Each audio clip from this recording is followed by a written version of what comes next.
जब रिस्क रुक जाए और दरवाजे बंद हो जाए तो ये दो अमल जो है आपकी ज़िंदगी को बदल देते हैं। हमारी कुछ गलतियों की वजह से हमारा रिस्क बंद हो जाता है, उन पर बंदिशें लग जाती हैं, उन पर ताले लग जाते हैं। ये सब क्यों होता है और किस लिए होता है, ये आगे इस वीडियो में बात करेंगे इंशाअल्लाह। तो शुरू करते हैं वीडियो को। बिस्मिल्लाहिर्रहमानिर्रहीम।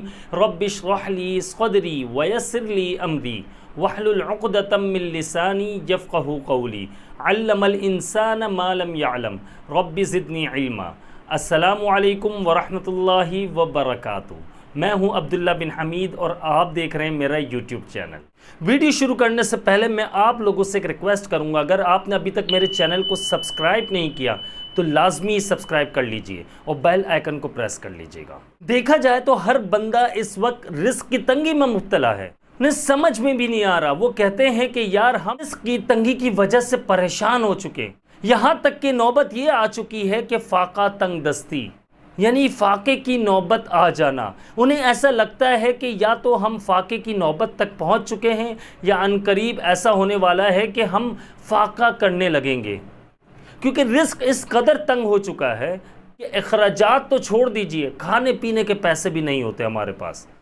ये सारे मैसेजेस मुझे व्हाट्सएप पर और कमेंट्स में आते हैं। लोग मुझसे सवाल करते हैं, कहते हैं अब्दुल्ला भाई ये बताइए कि रिस्क की तंगी क्यों आ रही है, वजह क्या है। मामलात ऐसे हैं कि अगर पैसा आना बंद हो जाए, अच्छी सेहत मिलना बंद हो जाए तो ज़िंदगी तबाह बर्बाद हो जाती है, घर से खुशहाली गायब हो जाती है, सिर्फ परेशानियां लड़ाई झगड़े आते हैं। अब लड़ाई झगड़े और परेशानियां क्यों आती है पैसों की वजह से? उसकी वजह यह है कि जब घर का सरबराह जो कमाने वाला बंदा है वो जब कमा कर नहीं लाएगा, पैसा कमाएगा नहीं, पैसा आएगा नहीं उसके पास, तो जाहिर है घर की जो चीज़ें जो रिक्वायरमेंट है वो पूरी नहीं होगी। तो जाहिर है बीवी बच्चे सब लड़ते हैं, माँ बाप वो बातें सुनाते हैं, बहनें वो बातें सुनाएंगी। तो इसलिए पैसा बहुत ज़रूरी है हर किसी की ज़िंदगी में। तो इसलिए कुछ चीज़ों का बहुत ज़्यादा ख्याल रखना चाहिए। उन बातों को नोट कर लीजिए जो मैं आप लोगों को समझाने लगा हूँ। पैसा कमाने के लिए सबसे पहले अपने कंफर्ट जोन से बाहर निकलना शुरू करो। अगर आप पैसा कमाना चाहते हो तो अपनी नींदें छोड़ दो। बहुत से लोग मैंने ऐसे देखे हैं कि वो सब कुछ कर रहे हैं, सारी इबादत भी कर रहे होते हैं, लेकिन वो कह रहे होते हैं कि यार पैसों की तंगी बहुत है। देखा जाए तो वो कोई काम नहीं करते, कोई बिजनेस नहीं है, कोई शॉप नहीं होती उनकी, कोई जॉब नहीं होती उनकी, कोई भी काम नहीं कर रहे होते। वो कहते हैं यार अल्लाह पाक पूरा करवाएगा। भाई अल्लाह पर कामिल यकीन बहुत ज़रूरी है और अल्लाह पे जो तवक्कुल करता है अल्लाह पाक उसे बेहिसाब देता है।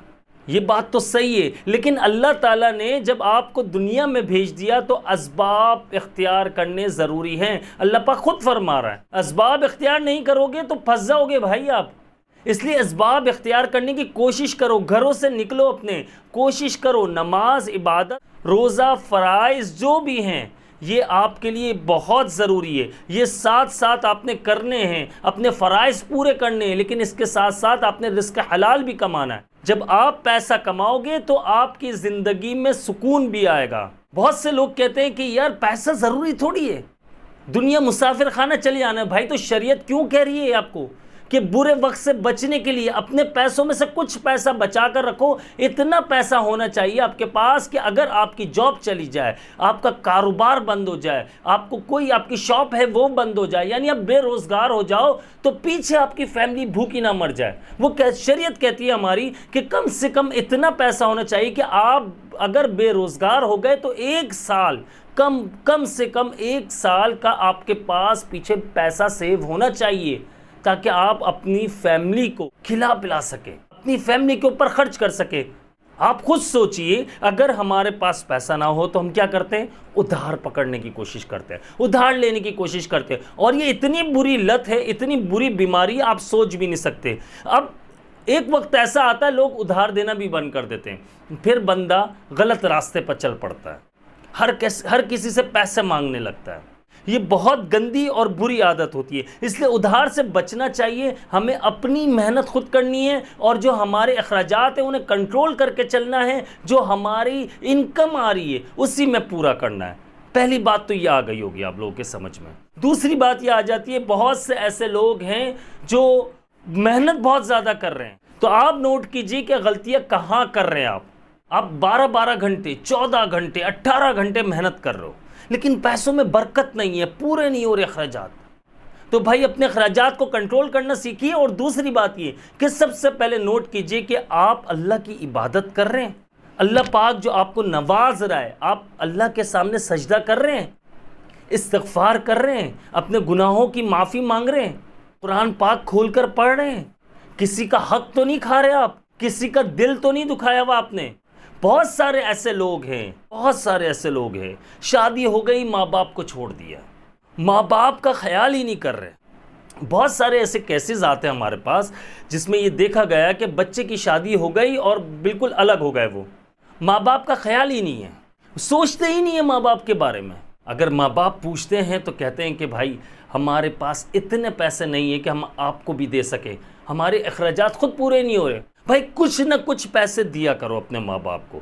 आप यकीन मानो रिस्क की तंगी हो सकता है कि इस वजह से आ रही हो, आपके माँ बाप का दिल दुखा हुआ हो, वो आपसे खुश ना हो। बज़ाहिर चेहरे पे जब आप मिलने जाते हो चेहरे पे मुस्कुराहट हो उनके, लेकिन अंदर से उनका दिल टूट चुका हो कि यार हमारी औलाद, हमने इतना ख्याल किया, हमने जब ये पैदा हुए हमने इनके हर चीज़ का ख्याल किया, अपनी ख्वाहिशात को मार कर इनकी ख्वाहिशात पूरी की, लेकिन आज जब हम उम्र के इस हिस्से में आज पहुँचे हैं कि हमें ज़रूरत है, तो आज इनके पास पैसा ही नहीं होता। मैं ये नहीं कह रहा हूँ आपसे कि हरगिज़ यार कि आप पूरी सैलरी उठाकर ही दे रहे हो आप, मैं ये कह रहा हूँ कि यार कुछ मंथली आप उनका भी बांध दीजिए। अब आ जाती है सबसे अहम और मेन पॉइंट पर हम बात करते हैं कि रिस्क की तंगी की सबसे बड़ी वजह क्या होती है। झूठ बोलना। झूठ जो है ना, इंसान के रिस्क को इस तरह खाता है जैसे दीमक लकड़ी को खा जाती है, ये याद रखिएगा। अगर आप झूठ बोलते हैं, मुसलसल झूठ बोलते हैं, आप अगर हर चीज़ में बेचते वक्त या कोई भी चीज़, आप कोई भी प्रोडक्ट है वो सेल कर रहे हैं और आप उसमें झूठ बोल रहे हैं, या आप किसी भी मामले में घर में झूठ बोल रहे हैं, आप बच्चों से झूठ बोल रहे हैं, आप बीवी से झूठ बोल रहे हैं, आप माँ बाप से, आप बहन भाइयों से झूठ बोल रहे हैं, रिस्क की तंगी आ जाती है, रिस्क रोक दिया जाता है। अब ये बंदिशें कौन लगाता है? आप खुद लगा रहे हो। तो गलती किसकी है? हमारी अपनी गलती होती है। जब हम इस गलती को समझेंगे, हम झूठ बोलना छोड़ देंगे, लोगों की गीबत करना छोड़ देंगे, हम फजूल में किसी दूसरे पर इल्ज़ाम लगा देते हैं। आजकल ये बड़ा हो चुका है। पहले औरतें जो हैं वो इधर की सुनकर उधर बात लगा देती थी, लेकिन आज ये हो चुका है। मैं सबकी और सब औरतों की बात नहीं कर रहा, मैं कुछ ऐसी होती है कुछ की बात कर रहा हूँ। सब बुरे नहीं होते, बहुत सारे अच्छे लोग भी हैं माशाल्लाह से। तो अब यही चीज़ें कुछ मर्दों में भी आ चुकी है कि वो बात यहाँ से सुनते हैं और आगे फॉरवर्ड करते हैं, दो चार बातें बताकर, दो चार बातें और लगाकर, उसमें जो उस बंदे ने की भी नहीं होती, उसकी गलती भी नहीं होती, उसे खुद भी नहीं पता होता, उसके फरिश्तों को इल्म नहीं होता कि यार ये मैंने हरकत भी की है, मैंने ऐसा कुछ किया भी है।